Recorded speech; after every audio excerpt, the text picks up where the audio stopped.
Well, here I am back at the Butchart Gardens, and today's a little different. Remember Garth? He was in my last video when we went for a little walk out through Goldstream, and he's from Australia. And I says, well, why don't you come on over to the gardens and I'll be your guide. Since I used to work here, I know a few things that he otherwise wouldn't find out about. So if you want to tag along and come with me, let's do it.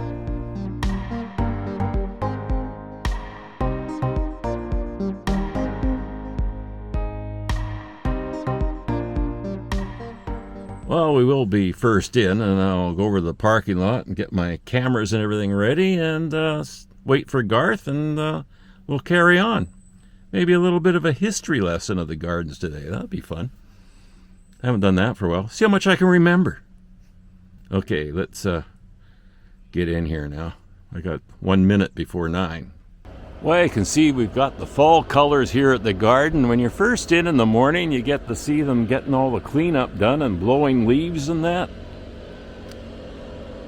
They're blowing leaves over there by the Mediterranean garden. And Garth has just showed up, so that worked out all right. And we'll go take a look around. Hey Garth, how are you this morning? Very well, Bruce. Good to see you. All right, you can see they've started putting the Christmas lights up already too. The lights are up in these trees.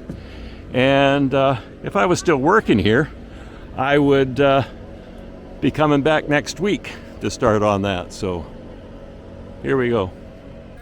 What's a surprise? I didn't get very far before I ran into a couple fans this morning that watched for the TV show Walking with Bruce. And there's Garth again.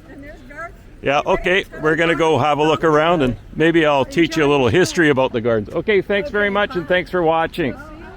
Yeah, okay, see you again. Bye-bye. Well, come on, Garth, you got to get in the sign here. We'll get your picture under the sign here. There you go. There you are. You made it. Good on you. Yeah, this is the square.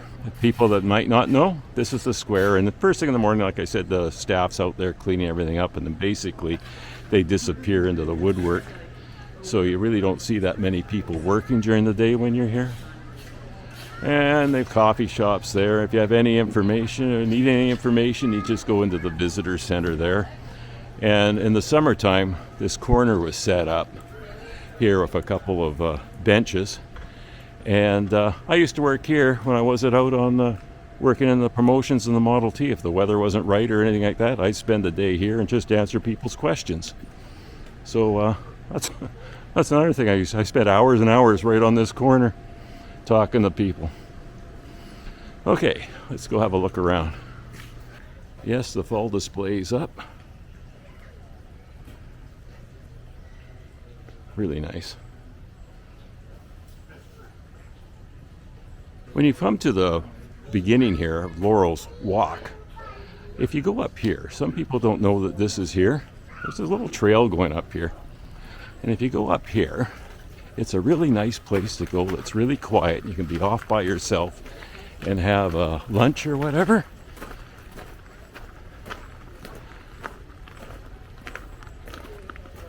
Right up in there. You've got a couple picnic tables up here. Beautiful spot to come and sit. There's a creek that runs through, comes down here, benches. So remember that. If you want to get off by yourself and have a cup of coffee or whatever, just come up that little trail. Now this is the Butcharts when they lived here. That was their mansion over here. And actually that cement road that you see there was made from cement from the cement plant when it was a cement plant back here in the early 1900s. And the sunken garden was where the limestone was taken to make all this cement. And Mr. Butchart used to travel up this road to go down to the factory that was in Todd Inlet.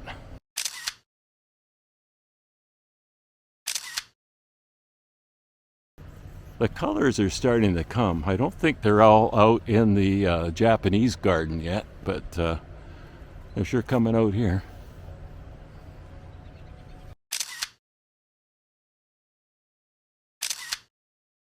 We do have some color down in the sunken garden. which was the limestone quarry when that cement plant was here back in the early 1900s. It was Portland cement. That's where it started, was Portland cement right here.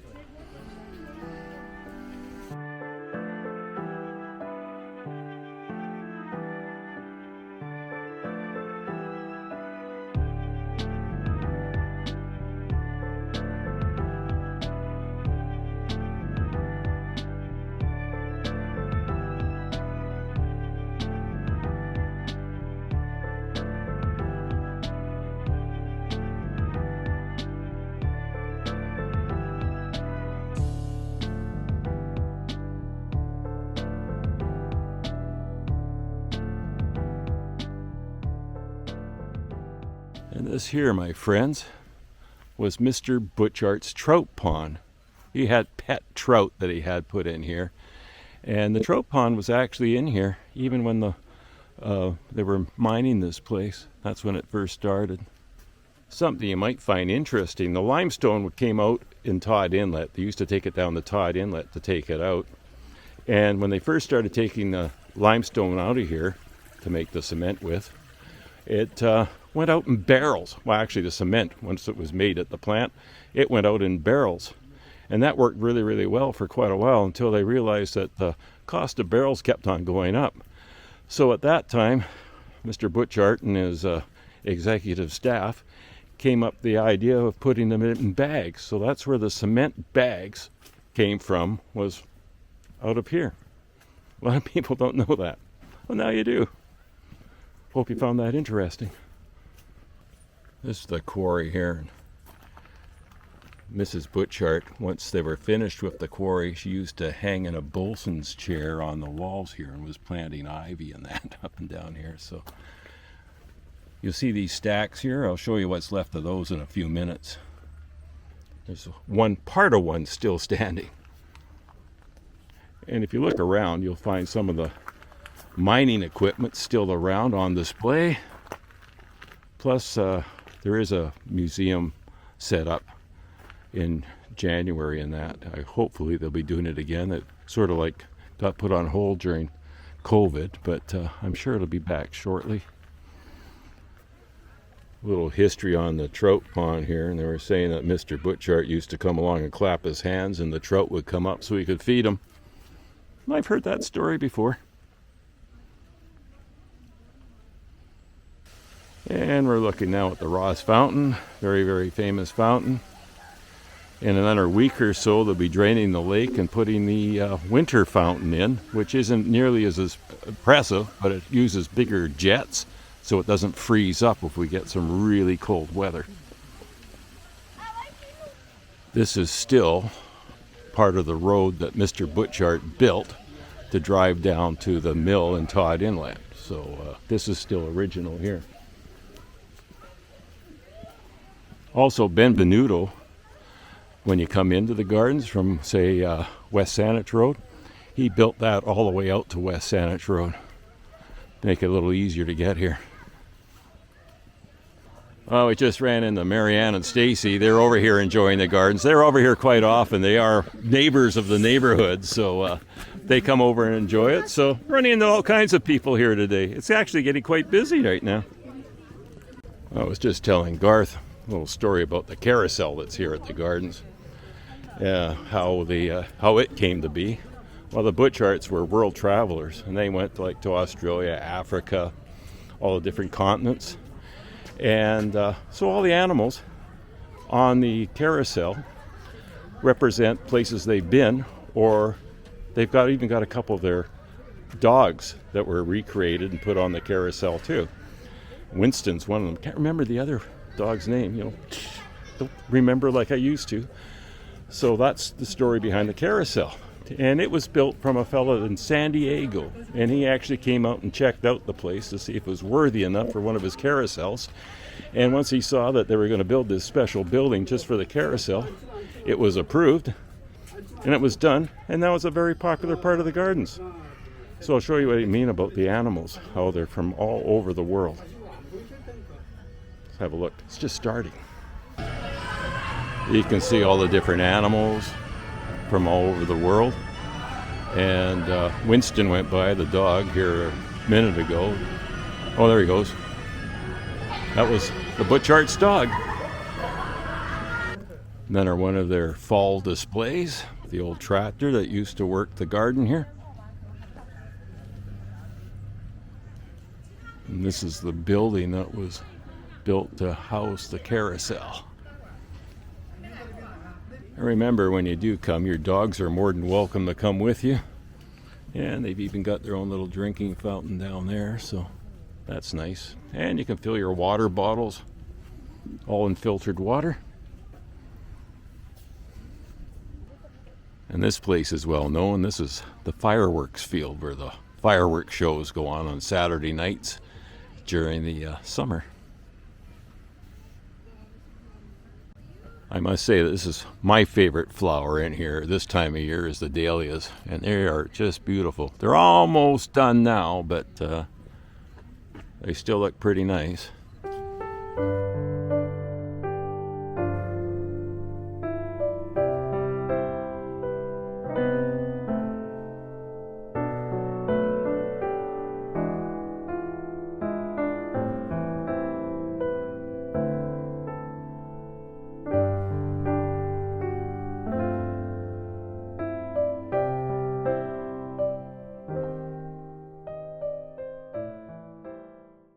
Now we're going through the rose garden, which is pretty bare right now. But at Christmas time, this becomes a magical place, this little circle here. They've got quite a setup that goes in there.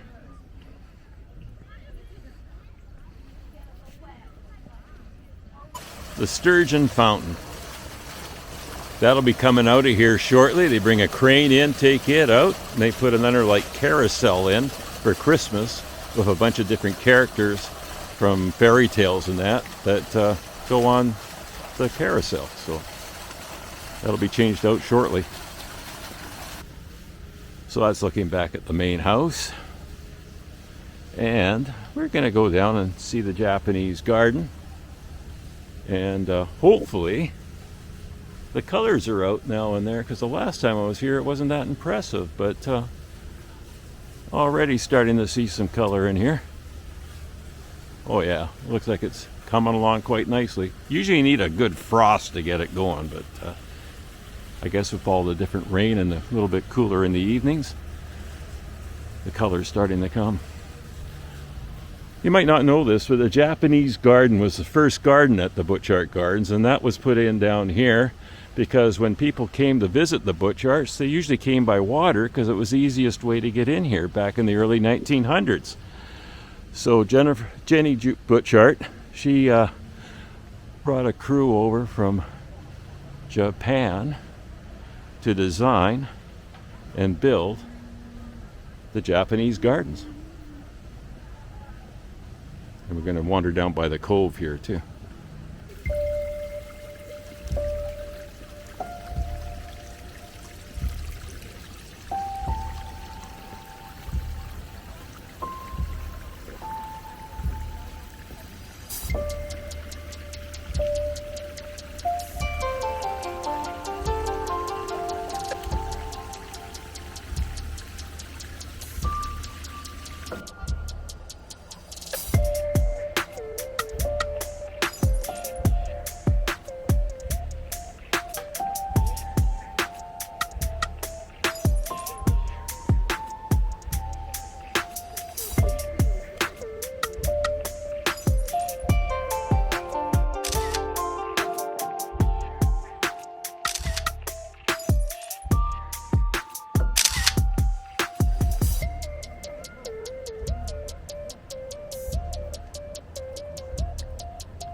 Pretty nice, eh? It's beautiful.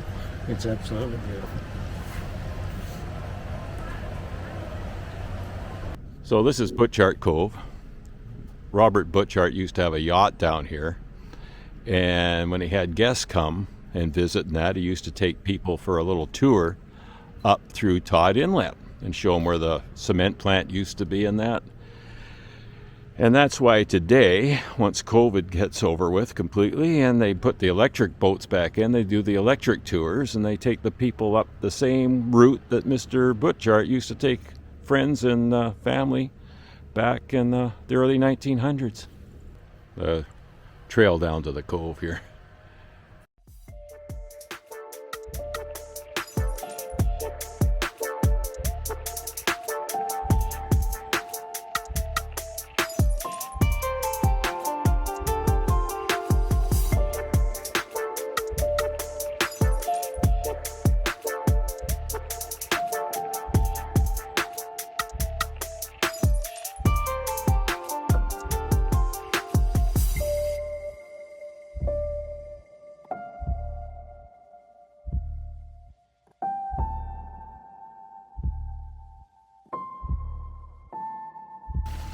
In 1931, Robert Butchart, he built this for his ornamental ducks. He had ducks,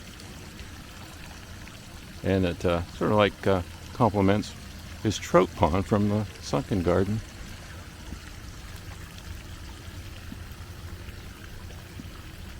Now here we are in the Italian garden, and this long building here has a little bit of a history to it. But some people don't know that there was a swimming pool in the basement and also a bowling alley that was there for entertaining with friends and family.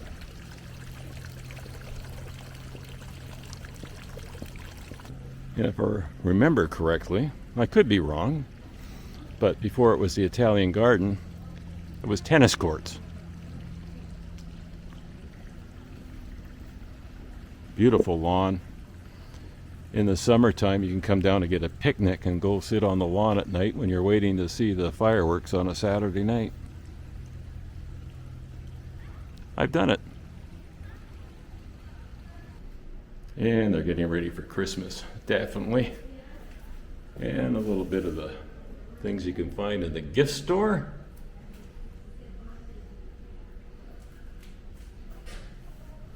A lot of stuff from local artists.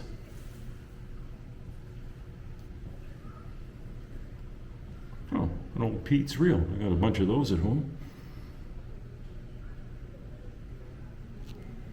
And a little bit of a historic display set up here.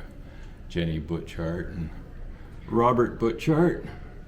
And a little story about the afternoon teas that are available at the gardens. Well, guess it's come time for me to say goodbye to Garth, and I hope he has a safe travels back to Australia. So let's get his opinion on what he saw here today. Well, let me tell you, Bruce, the Butchart Gardens is the best gardens on the planet as far as I'm concerned. Absolutely love it. So you really enjoyed a little walkabout today? Too right, I did. Yeah, all right. And I'll be back. You'll be back? I'll All right. be back. Make sure of that. Good on you. All right. Well, thanks very much. All right, everybody, get out there, enjoy these places, and stay safe. And we'll talk again real soon. Bye for now.